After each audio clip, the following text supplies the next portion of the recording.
Pour commencer le chapitre 3, on doit faire un retour sur la première loi de Newton. Dans cette première loi de Newton, la loi d'inertie, ce que nous avons vu, c'est qu'un objet va garder son état de mouvement si aucune force résultante ne s'applique sur lui. Donc, si la force résultante s'appliquant sur un objet est égale à 0, ça implique que son accélération va être égale à 0. Donc, ça va faire en sorte que la vitesse va être une constante. Une constante qui peut être 0 mètres par seconde, qui peut être 100 mètres par seconde, mais on va avoir une vitesse qui va demeurer la même. Par exemple, ici, avec la voiture, si on veut la mettre en mouvement, il va falloir qu'on ait une force résultante non nulle. Donc, une force résultante qui n'est pas égale à 0.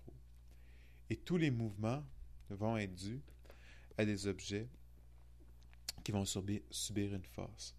Ici, c'est la force gravitationnelle. Si on prend la rondelle, c'est la force qui est exercée par le bâton lors du lancer. Si il n'y a aucune force qui s'applique sur l'objet, la force résultante est égale à la 0. Par exemple, ici, avec une friction de 0 par rapport à la glace, qu'est-ce qui se passe par le fait même, c'est que la vitesse est égale à une constante.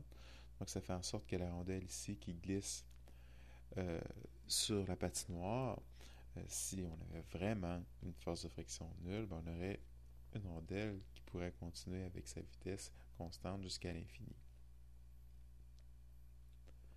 Donc, ça, c'est la première loi de Newton. Donc, pour commencer ce chapitre, il faut vraiment s'en rappeler.